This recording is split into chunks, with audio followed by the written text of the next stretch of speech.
kx plus 1 if equal to x is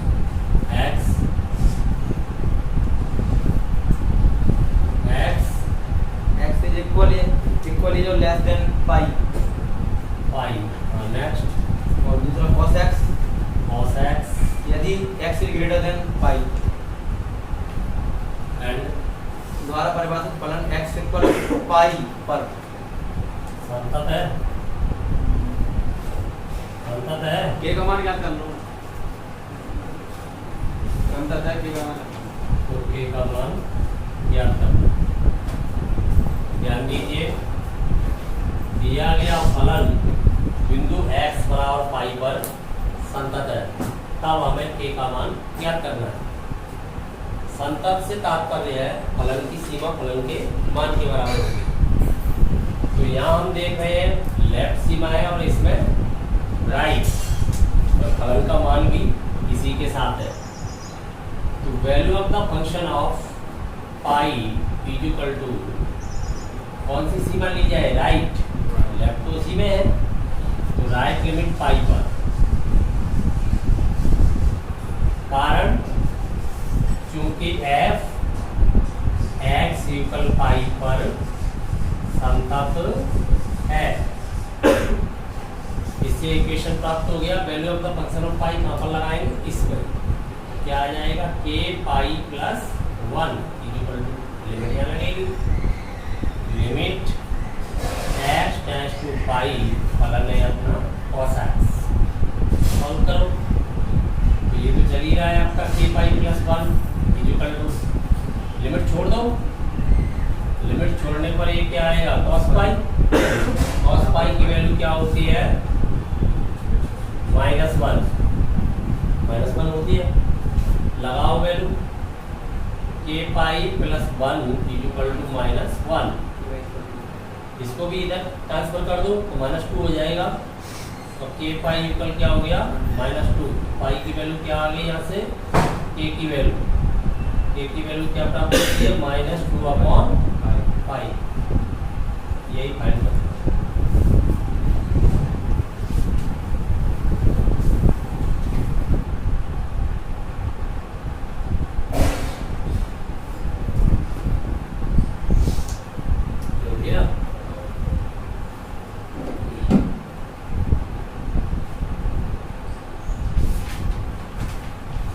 next question play करो।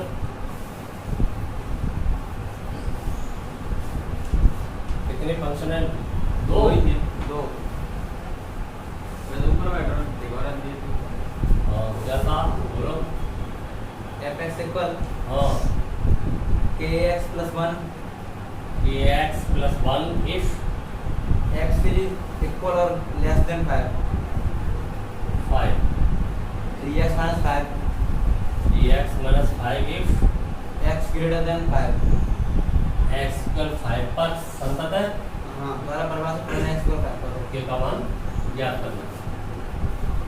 देखिए यहाँ पर राइट सीमा इसमें आ गई, लेफ्ट फलन का मान इसमें है, तो बिल्कुल यहाँ पर 5 हो गया एडजस्ट। वैल्यू निकालेंगे यहाँ पे 5 पर, 5 कहाँ लगाएंगे? इसमें क्या हो जाएगा? 5k, क्या लिखना चाहिए? k 5 या 5k? 5k। क्यों लिखना चाहिए 5k? 5 भी कांस्टेंट है, k भी कांस्टेंट है। ये कैसा है? एब्सोल्यूट, और ये आर्बिट्रेरी। कौन सा पहले लिखा जाता है? एब्सोल्यूट कांस्टेंट, निरपेक्ष अचर, और ये स्वेच्छ अचर। u +1 इक्वल टू, सीमा लगाइए, लिमिट x टेंड्स टू 5।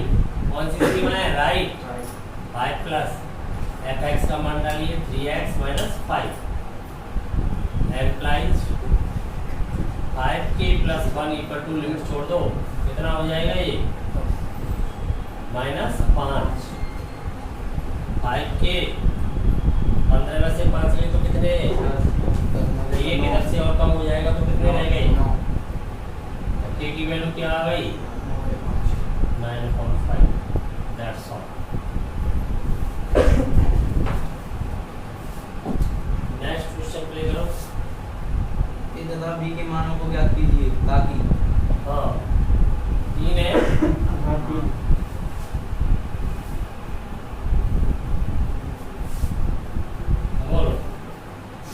ए तथा बी के मान ज्ञात कीजिए ताकि fx इक्वल 5 यदि x लेस देन और इक्वल टू 2 हाँ ax plus b if 2 is less than x is less than 10 ऐसे नहीं है 2 is मतलब x is greater than और इक्वल टू x is और इक्वल टू है या बीच में है? x is greater than 2 और less than x हाँ ऐसे है less than x बोला 10 इक्वल नहीं है हाँ 21 21 कब है? यदि x is greater than or equal 10 पहले इसको सही बोला करो 10 हाँ 10 है पहले इसको सही बोलना सीख लो कभी भी गलत मत लो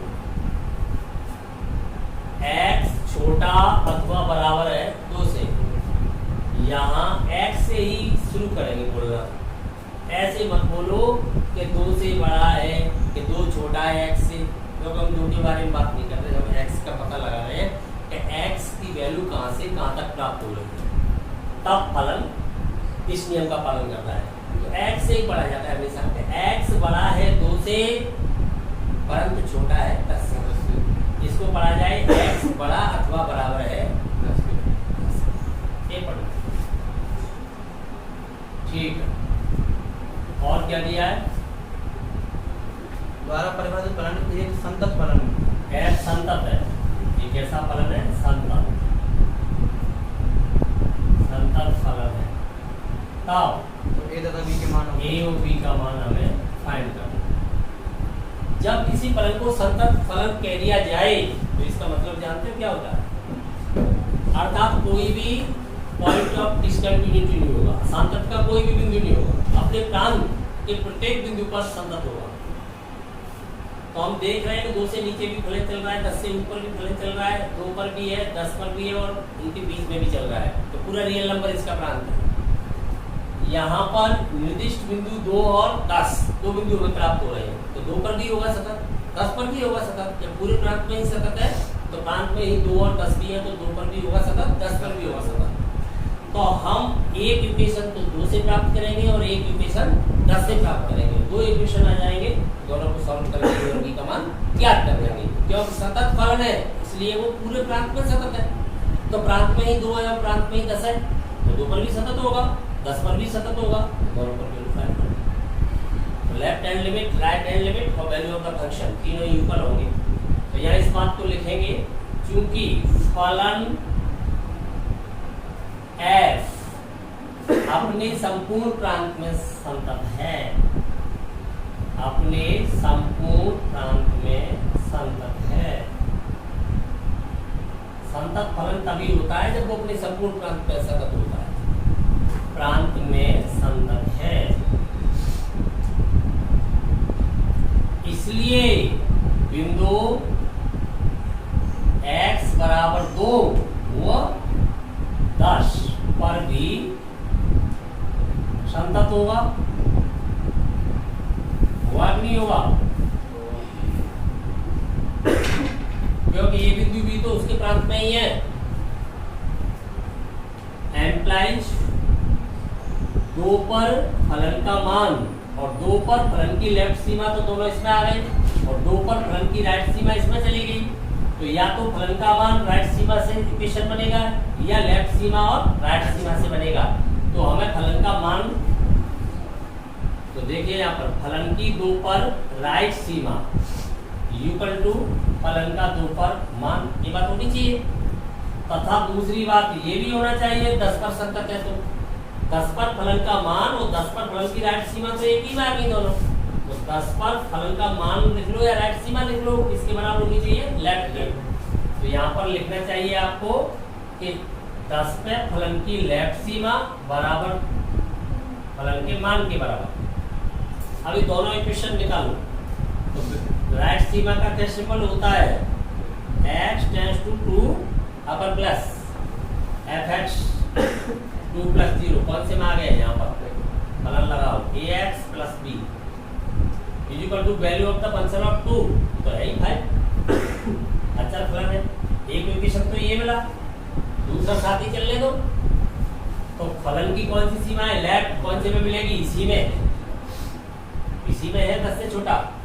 लगाओ इस फलन को, तो लिमिट क्या सिंबल रहता है लेफ्ट का, माइनस, लेफ्ट सीमा को पता है, लेफ्ट में जा रहे हैं, फलन लगाइए ax प्लस b, 10 से तो छोटा है इसमें, तो 2 से इसमें बड़ा है, 2 की तो राइट हो जाएगी, 10 की लेफ्ट हो जाएगी। समझ में आ गई बात? तो फलन का मान 10 वाला इसमें है, फलन का मान 2 के लिए ये है, इक्वल टू 10 पर फलन का मान क्या बोल रहा है 21। सीमा सीधी छोड़ी जाती है यदि वो अनिर्धारित रूप प्राप्त न हो, तो लगाओ सीमा सीधी, तो यहाँ पर क्या हो जाएगा 2a plus b equal to 5। एक इक्वेशन तो ये फाइंड हुआ, दूसरा इक्वेशन क्या आएगा यहाँ से 10a प्लस b इक्वल 21। अभी दोनों इक्वेशनों को सॉल्व करना है, इक्वेशन सॉल्व करना तो तुम्हें आता है, तो दोनों को सॉल्व कर लेते हैं। ये इक्वेशन फर्स्ट मान लीजिए, इसे इक्वेशन सेकंड मान लीजिए। अब डायरेक्ट सीधा भी लिख सकते हो 1 और 2 से। अगर मान लीजिए आपने दूसरे इक्वेशन से पहले इक्वेशन को क्या कर दिया, घटा दिया, ये कर दिया 2 माइनस 1 एम्प्लाइज, तो क्या मिलेगा, b से b लेस, यहाँ 10 में से 2 चले जाएंगे तो कितनी ये रह जाएगी 8 है, उधर भी घटाओगे 21 में से 5 कितना रह जाएगा 16। तो a की वैल्यू क्या आ गई है 2, और a की वैल्यू किसी भी इक्वेशन में लगा दो, चाहे फर्स्ट में चाहे सेकंड में, तो b की वैल्यू आ जाएगी। आप जैसे फर्स्ट से ही निकाल रहे हो, फर्स्ट में रख दो a की वैल्यू 2 रख दोगे तो b का मान क्या आ जाएगा 8 नहीं आ जाएगा, 4 हो जाएगा, 8 आता है। ये हमें ज्ञात करना था, a equal 2 and b equal 1, that's all.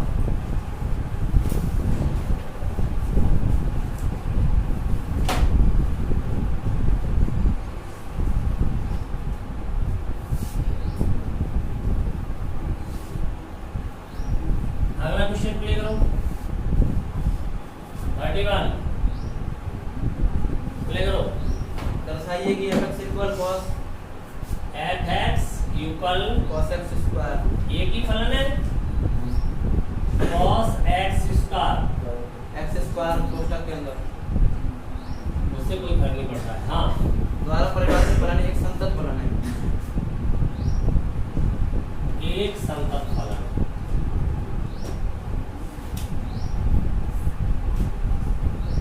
एक ही क्वेश्चन दिया है इसमें 21वें में, ये हमें दर्शाना है।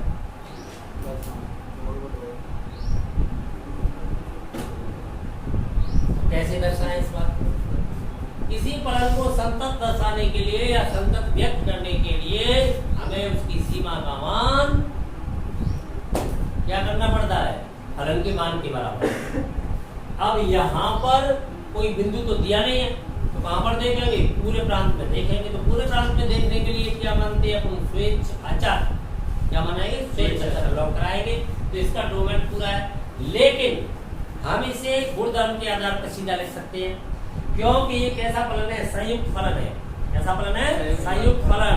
संयुक्त फलन दो फलनों के संयोजन से प्राप्त फलन, जहाँ पर एक फलन रहा है बीजीय एक्स स्क्वायर और दूसरा फलन रहा है त्रिकोणमितीय cos x, और cos x भी अपने संपूर्ण प्रांत में सतत होता है और बीजीय भी सतत होता है, और दो सतत फलनों के संयोजन से जो संयुक्त फलन प्राप्त होता है वह भी हमेशा सतत होता है।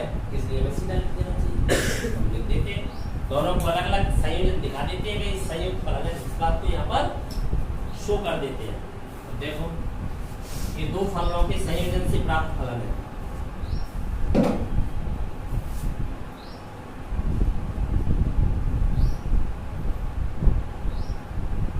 माना fx से है, दो फलन अलग से g या h कोई भी नाम रख ले उनके, तो g ऑफ x इक्वल एक फलन आपका हो जाता है मान लीजिए cos x, तथा दूसरा फलन आप मान ले तो h ऑफ x, जो मान रहे हो आप x स्क्वायर। अब दोनों का ये संयुक्त फलन है, कैसे, g ऑफ h या h ऑफ g, कैसे बनना चाहिए इसे? पहले आएगा बीजीय, उसके बाद त्रिकोणमितीय। तो त्रिकोणमितीय को हमें किससे रखना पड़ेगा? तो ये फलन बन जाएगा अपना g of h of x। देखो इसे निकालो इसका मान। तो g of h of x, h of x की वैल्यू क्या है? डालिए इसमें। तो g में कौन गया? x square. अब g फलन की वैल्यू कहाँ पे ज्ञात करनी है? x स्क्वायर पर। तो x की जगह कौन लग जाएगा? x square. तो यही तो फलन है, अर्थात ये कौन है? यही तो fx है। तो हमने ये प्रूव कर दिया कि g ऑफ h है वही तो f है। अगर g संयोजन से प्राप्त फलन भी सीधा हम लिखते हैं क्योंकि g व h क्रमशः ये त्रिकोणमितीय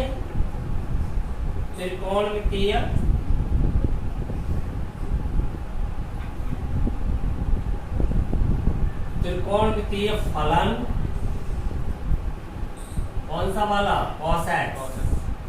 एवं ये कौन सा फलन है? बहुपद बीजीय। बहुपद बीजीय कौन सा वाला?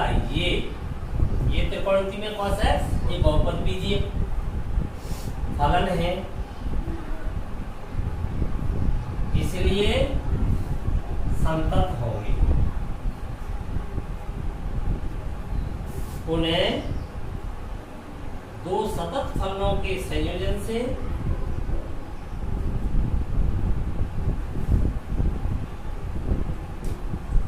का संयुक्त फलन भी संतत होता है।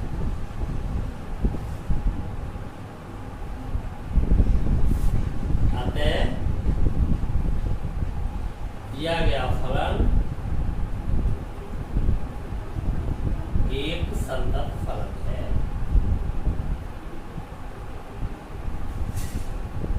Hence proved। ये सिद्ध करना चाहते हैं।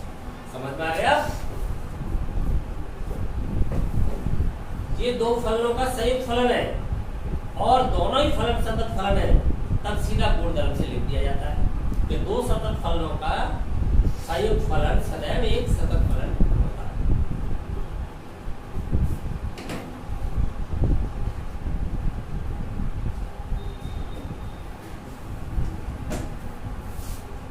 अगला फलन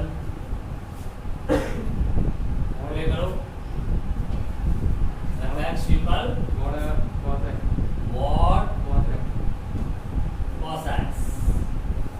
द्वारा परिभाषित फलन एक संतत फलन दर्शाएं। यही है। तो इसको हम देख रहे हैं कि ये भी दो फलनों के संयोजन से प्राप्त फलन है, ये भी एक संयुक्त फलन है। कैसे? एक फलन तो त्रिकोणमितीय cos x, एक फलन है मॉडुलस वाला mod x। तो हमने एक फलन तो मान लिया cos x और एक फलन को क्या मान लेंगे अब? mod x।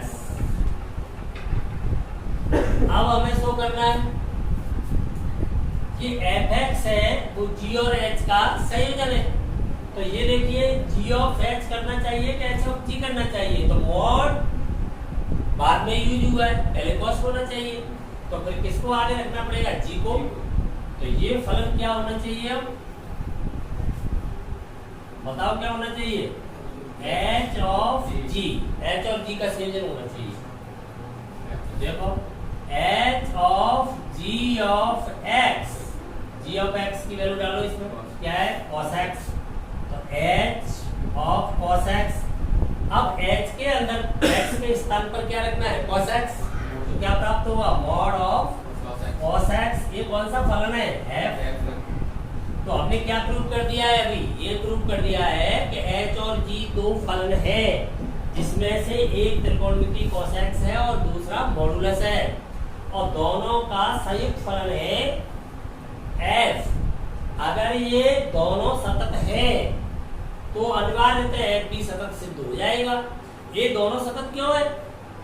जो गुणधर्म से हम सीधा जानते हैं कि cos x सतत फलन होता है। और मोड मापांक फलन भी सतत फलन होता है। और ये हमें पता है कि दो सतत फलनों का संयुक्त फलन सदैव एक सतत फलन होता है।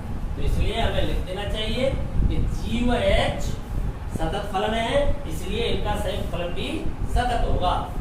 तो हम सीधा लिख देंगे यहाँ पर, चूंकि G तथा H सतत फलन है, इसलिए संयुक्त फलन F भी संतत होगा।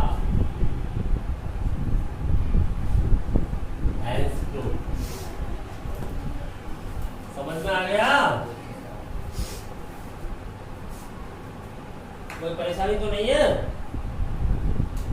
क्योंकि इनमें से क्वेश्चन आ सकते हैं, छोटे क्वेश्चन ही ज्यादातर पूछे जाते हैं। नेक्स्ट क्वेश्चन 32वां क्वेश्चन क्या है? जांचिए कि क्या साइन मोड एक्स क्या साइन मोड एक्स एक सतत फलन है?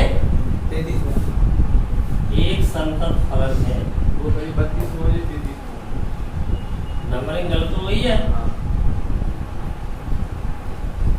ये 32वां है और ये 33वां।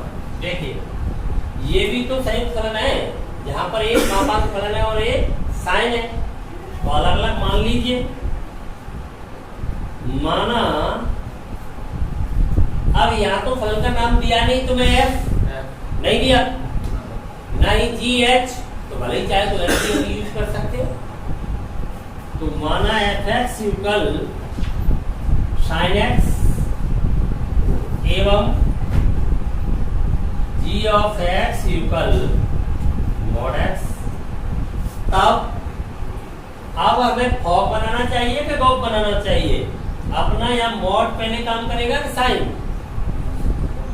मॉड का साइन लेंगे कि साइन का मॉड है?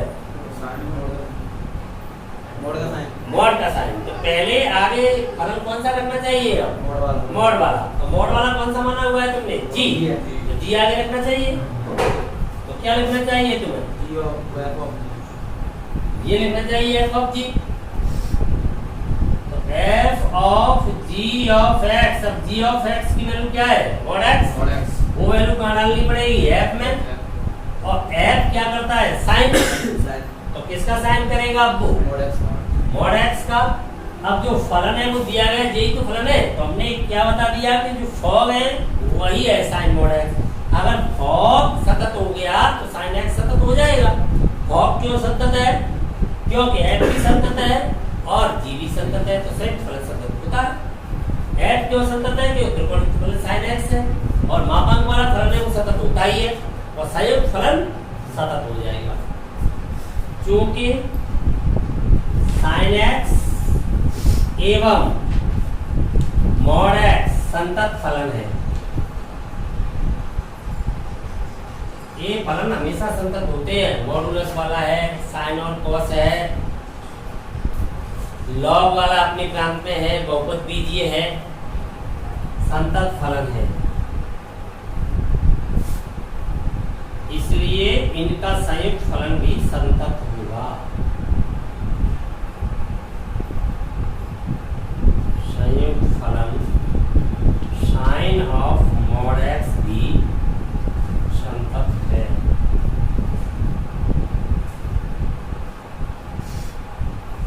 यही हमें दर्शाना था। यहाँ हमसे पूछा गया था क्या एक संतत फलन है? तो ये कैसा फलन प्राप्त होता है? संतत। हमने यहाँ पर फॉग क्यों किया? फॉग इसलिए किया कि हमने ये दर्शाया है कि ये दो फलनों का संयुक्त फलन है। जिन फलनों का ये संयुक्त फलन है वो कैसे फलन है? संतत। ये हम गुणधर्म के आधार पर जानते हैं, और गुणधर्म के आधार पर हम ये जानते हैं कि दो संतत फलनों का संयुक्त फलन सदैव एक संतत फलन ही होता है। इसी तरह ये सेकंड लास्ट था और लास्ट है। लास्ट क्वेश्चन प्ले करना। f(x = mod x - mod x + 1) F x equal mod x minus mod x plus 1 कितने इसमें एक एक ही है मॉड x एक्स और mod 1 मॉड एक्स ही है अकेला खाली वाली mod x minus minus mod x plus 1 x plus mod 1 x plus 1 ये फलन है। क्या करना है? द्वारा परिभाषित फलन f के सभी असांतत्य के बिंदुओं को ज्ञात कीजिए। अशांत तत्व के बिंदुओं को ज्ञात करना है। अशांत तत्व के बिंदुओं को ज्ञात करने के लिए हमें पूरे फलन की जांच करनी पड़ेगी। अशांत तत्व का परीक्षण करना पड़ेगा। तो पहले तो मॉड हटा लेते हैं। देखो मॉड हटाने के लिए फलन क्या हो जाएगा? एफ एक्स इक्वल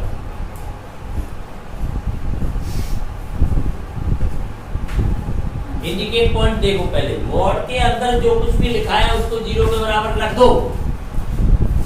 यहाँ मॉड के अंदर क्या लिखा हुआ है x 0 के बराबर रख दो। यहाँ मॉड के अंदर क्या लिखा हुआ है x प्लस 1 इसे भी 0 के बराबर रख दो।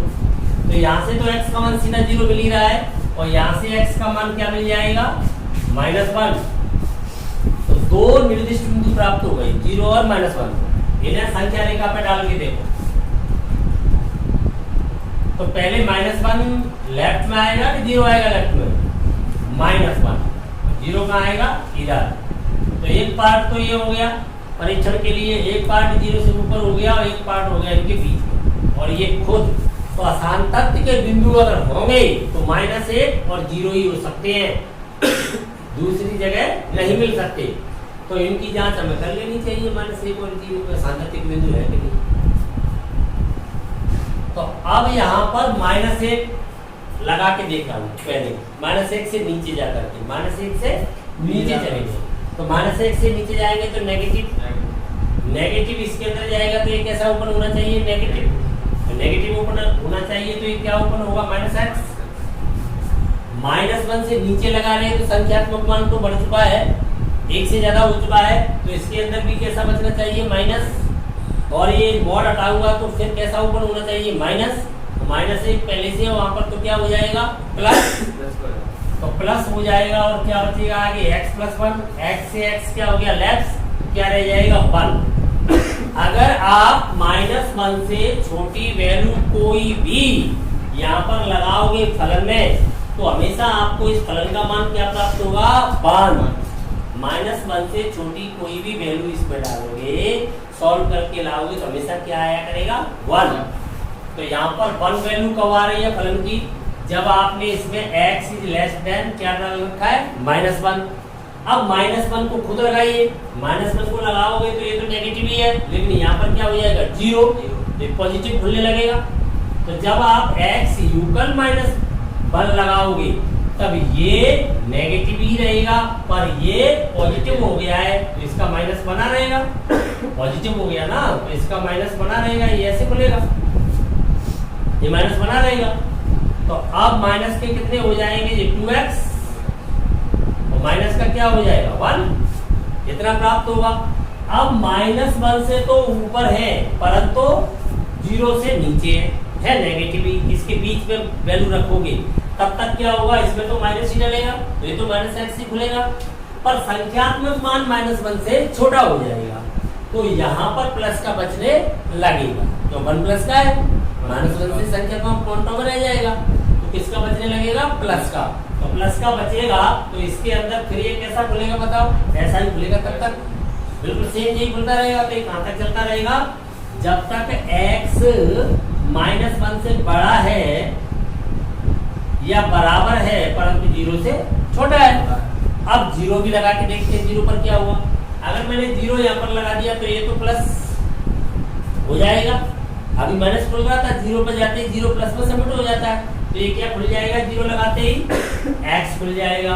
यहाँ 0 लगा दिया, ये तो प्लस हो ही चुका है, ये तो प्लस हो ही चुका है तो प्लस चल ही रहा है तो ये तो ऐसे ही खुलेगा x प्लस 1। x से x कट जाएगा तो क्या बचेगा आपको? -1। ऐसा कब मिला है? जब x बराबर तुमने क्या लगाया है? 0।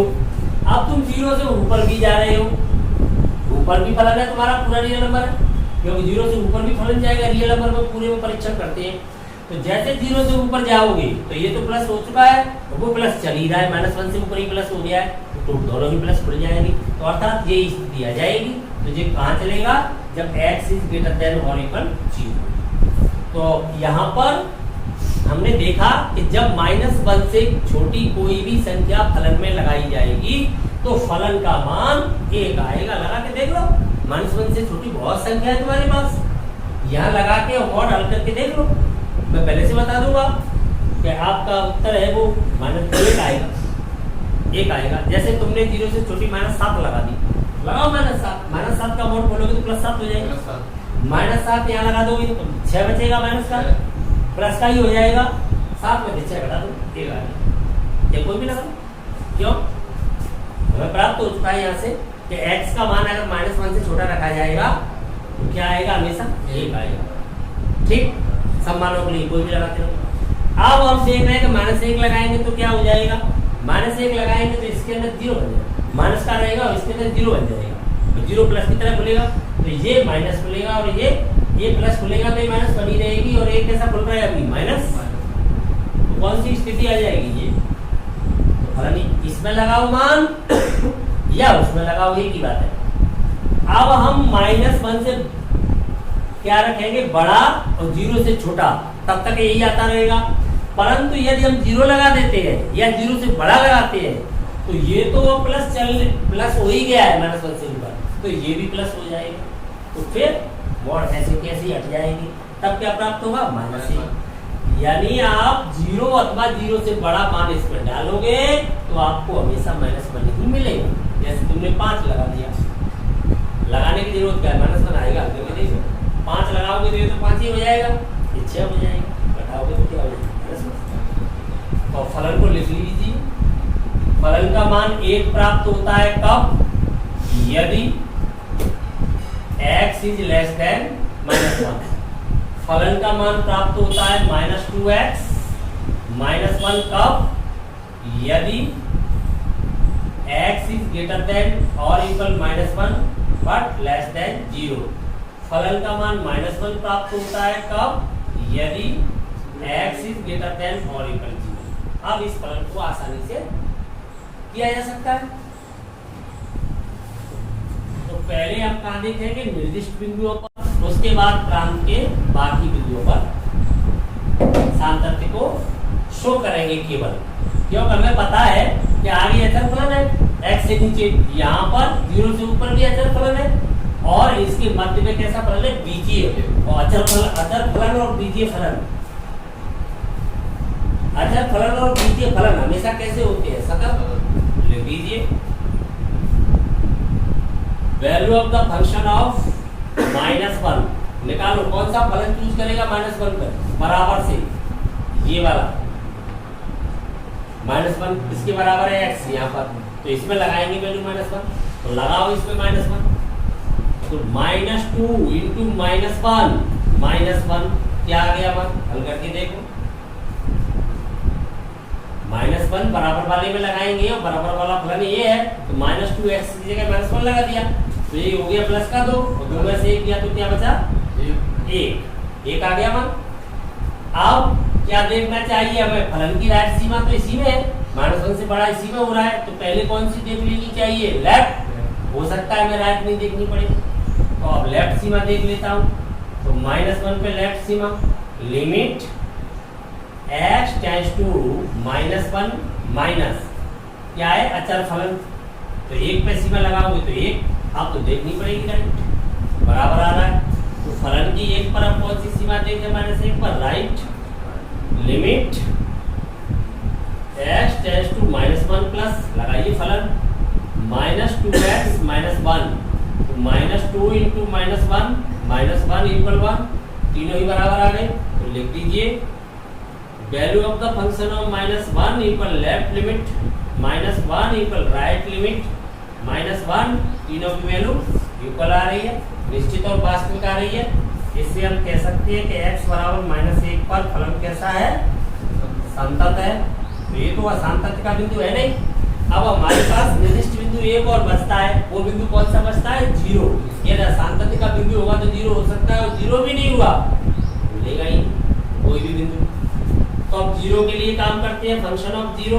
अब 0 की इक्वल कहाँ है, यहाँ पर, तो फलन का मान यहाँ लगाइए, यहाँ लगाएंगे तो क्या आएगा, -1 फलन के लिए राइट लिमिट भी इसी में है, तो पहले कौन सी देख लें? लेफ्ट।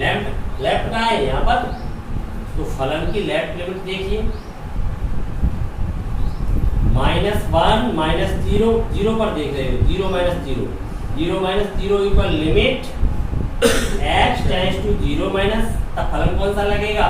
-2x -1 लगा दो 0, तो ये तो 0 हो जाएगा, -1 इक्वल क्या आ जाएगी? -1। हम देख रहे हैं कि फलन का मान और उसकी लेफ्ट लिमिट के बराबर है, तो राइट लिमिट अब ज्ञात करनी पड़ेगी। तो राइट तो उसी में है, -1 है ही, और राइट लिमिट भी देख लो।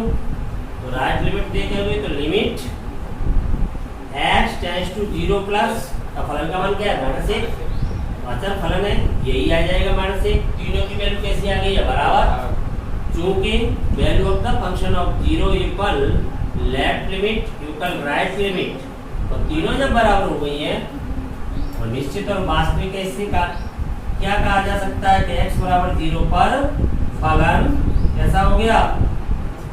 संतत है।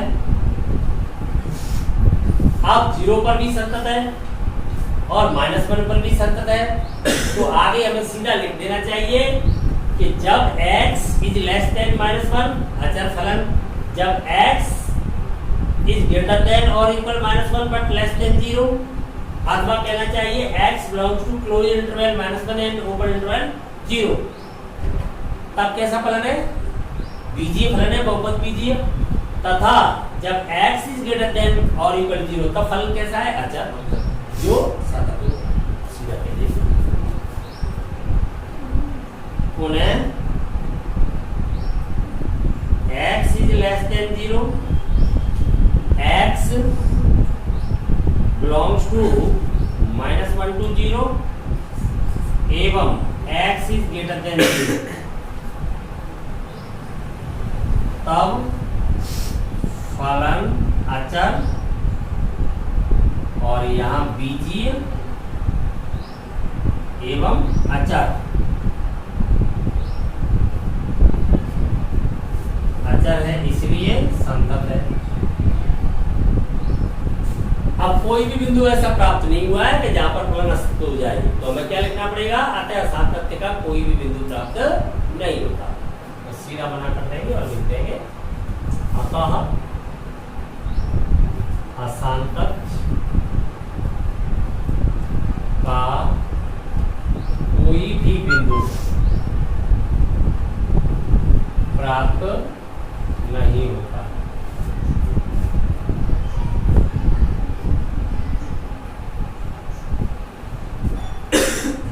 डिसकंटिन्यूटी पॉइंट तब प्राप्त होता है जब फलन डिसकंटिन्यूअस हो। जब फलन आपका कंटिन्यूअस है तो फिर कोई भी पॉइंट प्राप्त नहीं होगा। और पॉइंट अगर प्राप्त होता है तो वो कौन सा पॉइंट होगा? निर्दिष्ट बिंदु होगा केवल। और निर्दिष्ट बिंदु पे फलन अगर सतत मिल गया तो फलन हमेशा सतत होता है। अगर वो अचर फलन है, बीजीय फलन है, या फिर त्रिकोणमिति में साइन और कॉस है, या मापांक फलन है, या लघुगणकीय फलन है, तो सीधा लिख देना चाहिए। यदि इनसे हटकर कोई फलन है तो फिर वहां सामर्थ्य का परीक्षण करना पड़ेगा स्वेच्छाचार मान करके।